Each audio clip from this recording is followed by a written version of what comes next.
বিসমিল্লাহির রহমানির রহিম।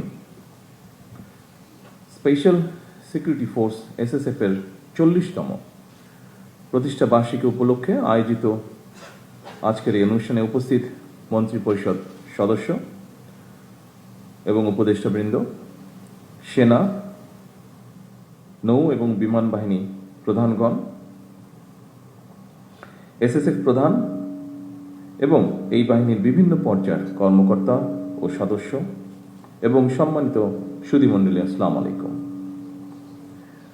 আজ থেকে 40 বছর আগে সময়ের প্রয়োজনে এই বিশেষ নিরাপত্তা বাহিনী প্রতিষ্ঠিত হলেও 1991 সালের 27শে সেপ্টেম্বর নাম পরিবর্তন করে এসএসএফ নামে এই বিশেষ বাহিনী যাত্রা শুরু করেছিল। দায়িত্বের পরিধিও বেড়েছিল।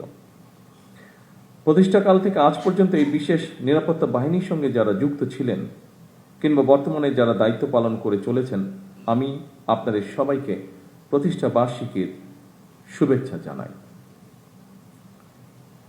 মরহুমা বেগম খালেদা জিয়া বিভিন্ন মেয়াদে সরকার প্রধান থাকাকালে এবং সর্বশেষ জীবনের শেষ দিনগুলোতে তিনি এভারকেয়ার হাসপাতালে চিকিৎসাধীন থাকা অবস্থায় এসএসএফ অত্যন্ত আন্তরিকতার সাথে দায়িত্ব পালন করেছে।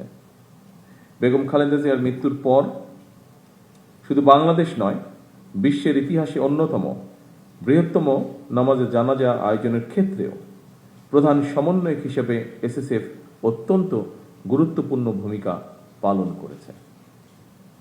আমি এসএসএফকে আমার এবং আমার পরিবারের পক্ষ থেকে তার জন্য আবারও আন্তরিকভাবে ধন্যবাদ জানাই।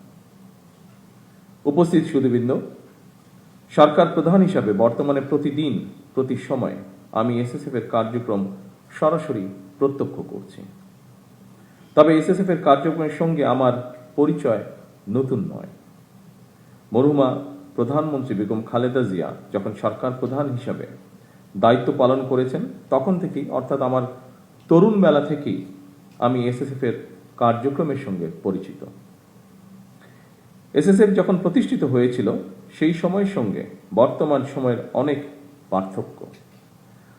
বর্তমানে আর্থসামাজিক রাজনৈতিক অবস্থা ব্যবস্থা, ভূ রাজনৈতিক পরিস্থিতি এবং তথ্য প্রযুক্তির অবাধ বিকাশের ফলে বহুমাত্রিক নিরাপত্তা চ্যালেঞ্জ তৈরি হয়েছে। এইসব চ্যালেঞ্জ মোকাবেলায় আধুনিক ও যুগ উপযোগী প্রশিক্ষণের মাধ্যমে নিজেদেরকে সার্বক্ষণিক প্রস্তুত রাখা অত্যন্ত জরুরি। একটি বিশেষায়িত বাহিনী হিসাবে সাহস, দক্ষতা, কৌশল এবং সর্বাধুনিক প্রযুক্তিতে এসএসএফ এর পিছিয়ে থাকার কোনো সুযোগ নেই। উপস্থিত এসএসএফ সদস্যবৃন্দ, গত 12ই ফেব্রুয়ারি নির্বাচনে রাষ্ট্র পরিচালনার জন্য বিএনপি জনগণের ম্যান্ডেট পাওয়ার পর 17ই ফেব্রুয়ারি থেকে বর্তমান সরকার রাষ্ট্র পরিচালনার দায়িত্ব পালন করছে। রাষ্ট্রীয় নিয়ম অনুযায়ী সরকার প্রধান হিসাবে এসএসএফ সার্বিক নিরাপত্তা ব্যবস্থা গ্রহণ করেছে। আপনারা জানেন, জনগণের দুর্ভোগ লাঘব করে সড়কে যানবাহনের চলাচল স্বাভাবিক রাখতে আমি আমার গাড়িবহরের আকার সীমিত করেছি, যা ডিজি এসএসএফ ওনার বক্তব্যেও উল্লেখ করেছেন বিষয়টি। ফলে বিদ্যমান পরিস্থিতিতে সদস্য সংখ্যা বাড়ানোর পরিবর্তে এসএসএফকে হয়তো দক্ষতা এবং নিরাপত্তা কৌশলের উপরে বেশি জোর দিতে হচ্ছে।